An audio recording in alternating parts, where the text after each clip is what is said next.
जय श्री राम। मित्रों, ज़्यादातर सुंदरकांड आपने चौपाइयों में ही सुने होंगे। मैं उन्हीं चौपाइयों का हिंदी में केवल अर्थ बता रहा हूँ ताकि सबको मालूम हो जाए कि सुंदरकांड में हनुमान जी ने कौन कौन से कार्य किए हैं।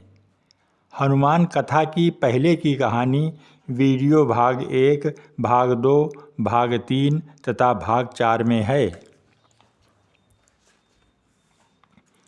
वे प्रभु के चरण कमलों में सिर नवाते हैं।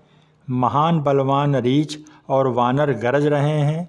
श्री राम जी ने वानरों की सारी सेना देखी, तब कमल नेत्रों से कृपापूर्वक उनकी ओर दृष्टि डाली। राम कृपा का बल पाकर श्रेष्ठ वानर मानो पंख वाले बड़े पर्वत हो गए। तब श्री राम जी ने हर्षित होकर कूच किया। अनेक सुंदर और शुभ सगुन हुए। जिनकी कीर्ति सब मंगलों से पूर्ण है, उनके प्रस्थान के समय सगुन होना यह नीति है। प्रभु का प्रस्थान जानकी जी ने भी जान लिया। उनके बाएं अंग फड़क फड़क मानो कह देते हैं कि श्री राम जी आ रहे हैं। जानकी जी को जो जो सगुन होते थे वही वही रावण के लिए अपसगुन हुए। सेना चली, उसका वर्णन कौन कर सकता है। असंख्य वानर और भालू गर्जना कर रहे हैं।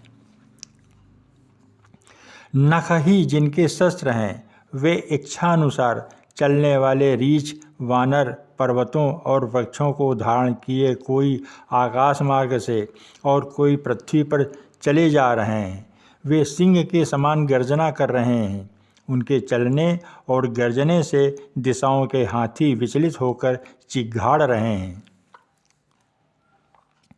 दिशाओं के हाथी चिघाड़ने लगे, पृथ्वी डोलने लगी, पर्वत चंचल हो गए, कांपने लगे और समुद्र खलबला उठे।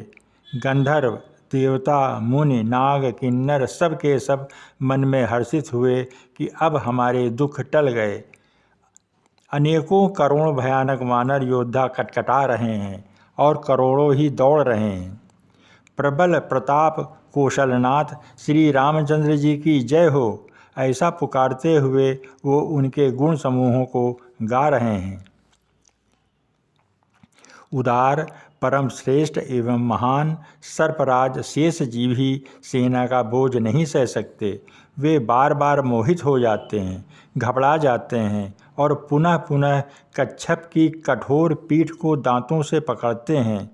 ऐसा करते अर्थात बार बार दांतों को गड़ाकर कच्छप की पीठ पर लकीर सी खींचते हुए वे कैसे शोभा दे रहे हैं, मानो श्री रामचंद्र जी की सुंदर प्रस्थान यात्रा को परम सुहावनी जानकर उसकी अचल पवित्र कथा को सर्पराज शेष जी कच्छप की पीठ पर लिख रहे हों।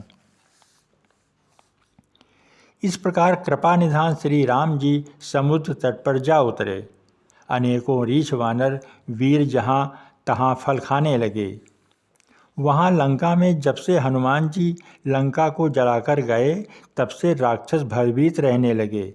अपने अपने घरों में सब विचार करते हैं कि अब राक्षस कुल की रक्षा नहीं है। जिनके दूत का बल वर्णन नहीं किया जा सकता, उनके स्वयं नगर में आने पर कौन भलाई है। हम लोगों की बड़ी बुरी दशा होगी। दूतियों से नगरवासियों के वचन सुनकर मंदोदरी बहुत ही व्याकुल हो गई। वह एकांत में हाथ जोड़कर पति रावण के चरणों में जा लगी और नीति में पगी हुई वाणी बोली, हे प्रीतम, श्री हरि से विरोध छोड़ दीजिए। मेरे कहने को अत्यंत ही हितकर जानकर हृदय में धारण कीजिए। जिनके दूत की करनी का विचार करते ही स्मरण आते ही राक्षसों की स्त्रियों के गर्भ गिर जाते हैं, वे प्यारे स्वामी यदि भला चाहते हैं तो अपनी मंत्री को बुलाकर उसके साथ उनकी स्त्री को भेज दीजिए। सीता आपके कुल रूपी कमलों के वन को दुख देने वाली जाड़े की रात्रि के समान आई है। हे नाथ सुनिए, सीता को दिए लौटाए बिना शंभु ब्रह्मा के लिए आपका भला नहीं हो सकता। श्री राम जी के बाण सर्पों के समूह के समान है और राक्षसों के समूह मेढक के समान। जब तक वे इन्हें ग्रस नहीं लेते तब तक हठ छोड़कर उपाय कर लीजिए। मूर्ख और जगत प्रसिद्ध अभिमानी रावण कानों से उसकी वाणी सुनकर खूब हंसा और बोला, स्त्रियों का स्वभाव सचमुच ही बहुत ही डरपोक होता है। मंगल में भी भय करती हो, तुम्हारा मन बहुत ही कच्चा है। यदि वानरों की सेना आवेगी तो बेचारे राक्षस उसे खाकर अपना जीवन निर्वाह करेंगे। लोकपाल भी जिसके डर से कांपते हैं, उसकी स्त्री डरती हो, ये बड़ी हंसी की बात है। रावण ने ऐसा कहकर हंसकर उसे हृदय से लगा लिया और ममता बढ़ाकर वह सभा में चला गया। मंदोदरी हृदय में विचार करने लगी कि पति पर विधाता प्रतिकूल हो गए। ज्यों ही वह सभा में जाकर बैठा, उसने ऐसी खबर पाई कि शत्रु की सारी सेना समुद्र के उस पार आ गई है। उसने मंत्रियों से पूछा कि उचित सलाह कहिए, अब क्या करना चाहिए। तब वे सब हंसे और बोले कि चुप किए रहिए, इसमें सलाह की कौन सी बात है। आपने देवताओं और राक्षसों को जीत लिया, तब तो कुछ श्रम ही नहीं हुआ, फिर मनुष्य और वानर किस गिनती में हैं। मंत्री, वैद्य और गुरु ये तीन यदि अप्रसन्नता के, भय का, लाभ की आशा से हित की बात का न कहकर प्रिय बोलते हैं, ठकुर सुहानी कहने लगते हैं, तो राज्य, शरीर और धर्म इन तीन का शीघ्र ही नाश हो जाता है। रावण के लिए भी वही सहायता संयोग आ बनी है। मंत्री उसे सुना सुना कर मुँह पर स्तुति करते हैं। इसी समय अवसर जानकर विभीषण जी आए। उन्होंने बड़े भाई के चरणों में सिर नवाया। फिर वे सिर नवाकर अपने आसन पर बैठ गए और आज्ञा पाकर ये वचन बोले, हे कृपालु, जब आपने मुझसे बात राय पूछी ही है तो हे तात, मैं अपनी बुद्धि के अनुसार आपके हित की बात कहता हूँ। जो मनुष्य अपना कल्याण, सुंदर यश, सुबुद्धि, शुभ गति और नाना प्रकार के सुख चाहता हो, वह हे स्वामी पर स्त्री के ललाट को चौथ के चंद्रमा की तरह त्याग दे। अर्थात जैसे लोग चौथ के चंद्रमा को नहीं देखते, उसी प्रकार पर स्त्री का मुख न देखे। 14 भुवनों का एक ही स्वामी हो, वह भी जीवों से बैर करके ठहर नहीं सकता।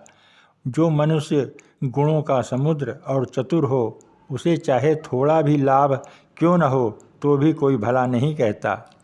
हे नाथ, काम, क्रोध, मद और लोभ ये सब नरक के रास्ते हैं। इन सबको छोड़कर श्री रामचंद्र जी को भजिए, जिसे संत भजते हैं। हे तात, राम मनुष्यों के ही राजा नहीं हैं, वे समस्त लोकों के स्वामी और काल के भी काल हैं। वे संपूर्ण ऐश्वर्य, यश, श्री, धर्म, वैराग्य एवं ज्ञान के भंडार हैं। वे निरामय, विकार रहित, अजन्मा, व्यापक, अजेय, अनादि और अनंत ब्रह्म हैं। उन कृपा के समुद्र भगवान ने भी पृथ्वी, ब्राह्मण, गौ और देवताओं का हित करने के लिए ही मनुष्य शरीर धारण किया है। हे भाई सुनिए, वे सेवकों को आनंद देने वाले, दुष्टों के समूह का नाश करने वाले और वेद तथा धर्म की रक्षा करने वाले हैं। वैर त्याग कर उन्हें मस्तक नवाइए। वे श्री रघुनाथ जी शरणागत का दुख नाश करने वाले हैं। हे नाथ, उन प्रभु सर्वेश्वर को जानकी जी दे दीजिए और बिना ही कारण स्नेह करने वाले श्री राम जी को भजिए। जिसे संपूर्ण जगत से द्रोह करने का पाप लगा है, शरण जाने पर उसका भी त्याग नहीं करते। जिनका नाम तीनों तापों का नाश करने वाला है, वे ही प्रभु मनुष्य के रूप में प्रकट हुए हैं। हे रावण, हृदय में यह समझ लीजिए। हे दशशीष, मैं बार बार आपके चरणों को लगता हूँ और विनती करता हूँ कि मान, मोह और मद को त्याग कर आप कौशलापत श्री राम जी को भजिए। मुनि पुलस्त जी ने अपने शिष्य के हाथ यह बात कहला भेजी है कि हे तात, सुंदर अवसर पाकर मैं तुरंत ही वह बात प्रभु आपसे कह दी। माल्यवान नाम का एक बहुत ही बुद्धिमान मंत्री था। उसने उन विभीषण के वचन सुनकर बहुत सुख माना और कहा, हे तात, आपके छोटे भाई नीति विभूषण, नीति को भूषण रूप में धारण करने वाले अर्थात नीतिमान हैं। विभीषण जो कुछ कह रहे हैं उसे हृदय में धारण कर लीजिए। रावण ने कहा, ये दोनों मूर्ख शत्रु की महिमा बखान रहे हैं, यहाँ कोई है, इन्हें दूर करो ना। तब माल्यवान तो घर लौट गया और विभीषण जी हाथ जोड़कर फिर कहने लगे, हे नाथ, पुराण और वेद ऐसा कहते हैं कि सुबुद्धि और कुबुद्धि सबके हृदय में रहती है। जहाँ सुबुद्धि है वहाँ नाना प्रकार की संपदाएं हैं तथा जहाँ कुबुद्धि है वहाँ परिणाम में विपत्ति दुख ही दुख है। आपके हृदय में उल्टी बुद्धि आवसी है, इसी से आप हित को अहित और शत्रु को मित्र मान रहे हैं। वे राक्षस कुल के लिए काल रात्रि के समान हैं।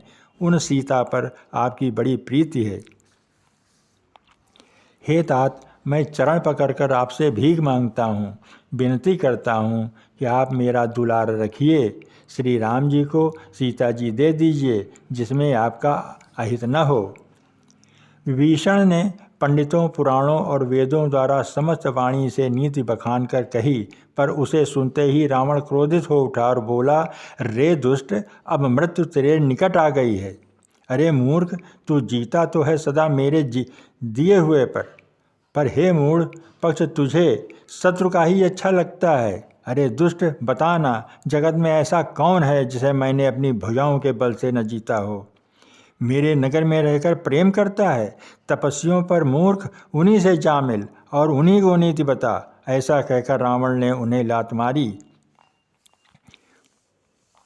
परंतु छोटे भाई विभीषण ने मारने पर भी बार बार उसके चरण ही पकड़े।